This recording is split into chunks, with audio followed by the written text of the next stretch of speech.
Hello. Oh, so here's the thing. When someone says hello, there's usually a response back. So let me just tell you what's going on. You're being rude and disrespectful to your probation officer. You act like you're not on probation. When I say there's to be no contact, there's to be no contact. First court appearance, and it's already a DWI. This sets the tone, and the judge is not playing. Buckle up, folks. This one's swerving toward drama, literally. And now you're using profanity towards the probation officer like you're not on probation and that this is somehow his fault. It is not. It's all your fault. You're here because you're on deferred adjudication for injuring someone who's an elderly person. That's why you're here. You're not on probation because he placed you on probation. You're not on probation because he committed a crime and you're taking the time for him. You're here because of your actions and you're acting as though none of this is your fault. This is all your fault, 100%. I'm not acting like none of this. It's my fault, and I take accountability for what I've done. No, you have not taken accountability. Did you take accountability for using profanity towards him? No, I didn't. And I don't know why people think that when you're in a situation where you should be using logic to find what... Found unconscious at the wheel with open containers? That's not just a bad night, it's Exhibit A. And with the engine running, this DWI might be a slam dunk. Are using your cognitive skills to decide how I'm going to proceed with this. Instead, you go after your probation officer. And the probation officer, let's be honest, every defense attorney will tell you a probation officer holds your life in their hands. Because you know what? Let's say you're supposed to report to probation at 9 a.m. and you end up reporting at 9:05. Guess what? You have not reported at 9 a.m. A probation officer could say, hey, that's a no report.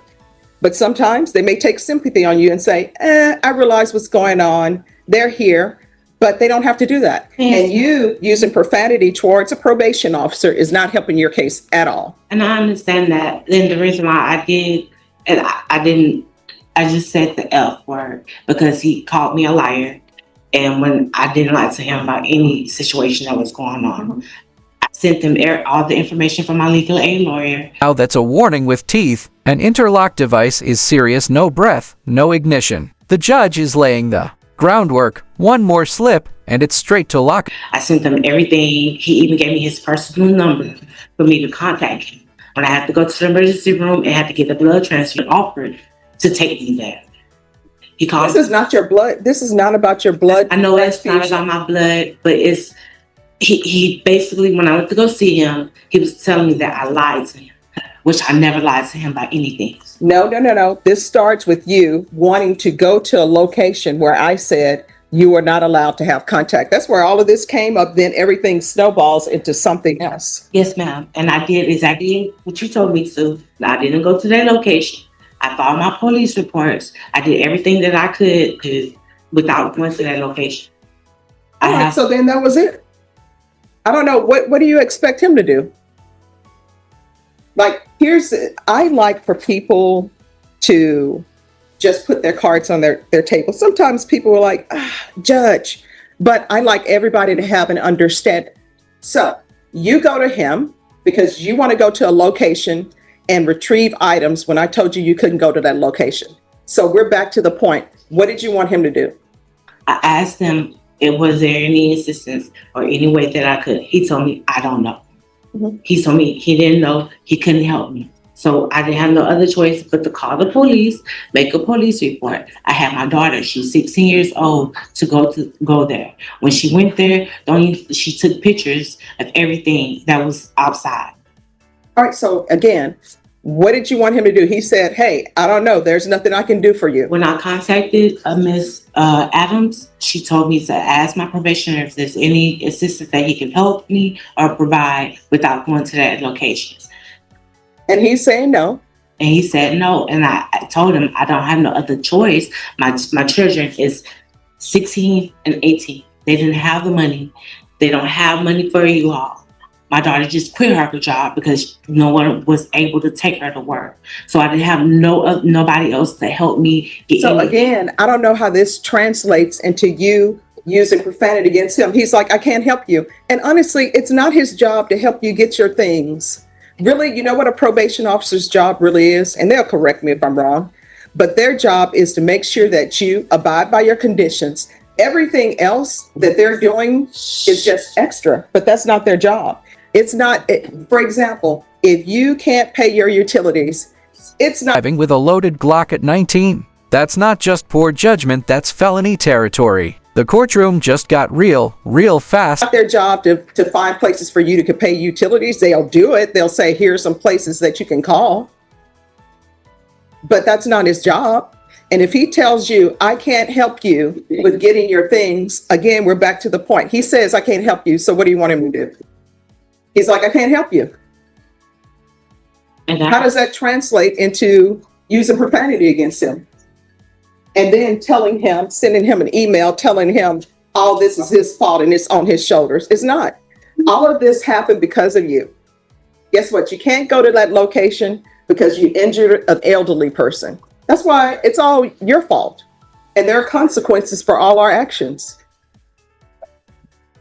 it is. And I communicated with him. I told him everything. I sent every case number. I even sent him my legal aid information. I sent everything. I tried to do everything the right way before it even went out of hand. But see, here's what you don't understand, and you're not internalizing what I'm saying. He is telling you, I can't help you with that. And you still keep going back to him. He's already told you, I can't help you with that. Giving him numbers to your legal aid, giving him numbers to this person saying, we're trying to help her get her things. He can't help you with that. His whole role is to supervise you on probation. That's it. He can't say, you know what I'm going to do?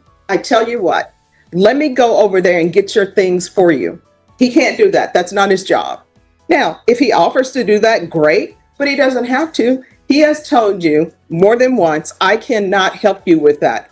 I still don't understand how that goes and translates into you using profanity against him. His job is hard as it is. And then to have somebody come in and use profanity against them, that's an issue. And then to have you go into that location when you know you're not supposed to, that's an I issue. never did go to the location. I didn't. I had to call the police from a different location. To make All right, so you called the police, and then what happened? I made the police report. I went down to the property. I also went down to 315, the headquarters, to fill out all the information because the day I was arrested, everything was stolen. My car, my credit cards, everything. So I'm trying to do everything that I have to do the best way that I can, the right way. All right, the right way is not using profanity against your probation officer. That's not the right way. The right way is not being disrespectful. And you know what? This whole thing with the injury to the elderly, where I ordered anger management, you do have an anger problem. Because when people tell you no, you can't accept that, you take it to 100. He said, I can't help you with that. And then you use profanity against him. You're calling him all sorts of names. Nobody likes to be called out there, give a name. I didn't call him out his name. I just said it was fine. I didn't have no other choice. So I would have to figure it out. No. We're not here because you said it was just fine. Where is the officer? Could you come forward, please? All right. So you're Officer Wolf? Yes, ma'am. All right. So let me ask you a question. Are you able to go to her former location and get her items for her? No. No, ma'am. That's your answer, no. Are you able to file a police report for her so she can get her items? No, ma'am. So he can't do that. So what do you want from him? I had to do it on my own. So if there's something he can help me with, then that's Well, see, that's the thing. Now, when you're before me and you're looking at potentially going to prison, now you're like, oh, well, he can't help me with that. He's told you that. Be an adult. Solve your own problems. This is supposed to be problem solving. That's why you're on probation, for anger management issues, because you can't problem solve. I don't know. Maybe you never were taught to problem solve. But if he's telling you, no, he can't do that. DWI case just took a sharp left. The defense is lining up dashcam footage to challenge the stop, and the judge's ruling might hinge on who seems more credible. What would you decide? That's not in his job description. Then there's no need to use profanity against him. He's told you, I can't do it. Judge, if I could Yes. speak for a minute. Throughout my time working with Ms. Holmes, it's been pretty apparent that she has a pattern of not taking responsibility or accountability for her behavior. This last incident just kind of made it painfully obvious how there's a deeper issue. Mhm. There's a heart issue. Until she can get her heart right, this pattern of behavior is going to continue for her throughout her life. Mhm. And she's going to continue to be a danger to herself, to the community, to her victims, everybody. She needs to get her heart right and realize that choices and actions have consequences, good and bad, intended and unintended, anticipated, unanticipated. And until she gets her heart right and realizes that, this is just going to continue. All right. Thank you so much. And thank you for coming down. Yes, ma'am. So you're going to have to start using your cognitive skills and your problem solving. That's it. When somebody tells you they can't do something, then they can't do it. If somebody tells you, no, I can't take you to the grocery store today, figure it out. He is not really responsible for anything outside of his job description. If he does something outside of his job description, that's just probation officers being nice. And I understand that. But why would you offer to try to help me when I'm asking for some type of help? And then you tell me you can't help me. Yeah, he said no. Let me just tell you, here's a perfect example. And I've been in situations where people have told me no. And my thing is, I want you to not send me place to place. If the answer is no, just tell me no and I'll figure it out. He told you no. If I ask him right now, like for example, I had to rush here this morning because I don't like being late. And I was filling in for somebody else on another matter. And guess what? My tank is at a 4th. I don't like it being at a 4th. Now, would somebody go, excuse me, could you go and put gas in my car for me? They're going to say no. Now, what do I do with that's it? You got to figure it out. And your figuring it out is, let me get angry with somebody and use profanity against them. And maybe they'll then become so afraid of something and say, okay, we'll do that for you. Not his job. And I can tell you right now, if you don't start treating people with respect, one, you're not going to get anywhere, because when you disrespect people, they don't want to help you. And number two, respect. No, you did not. That's the thing. You're still in this clouds. Like these are not, I don't know how your relationships are outside of this world, but in this world, you need to treat people with respect, whether you respect them or not. Like right now, you can hate my guts all you want to, but you had better say your honor or judge. You understand? You better not be calling me out of my given name. And you better not be calling probation officers out of your given name. I'm sure he told you, no, I cannot help you. And when somebody says, no, I cannot help you with something, maybe you want to ask them again.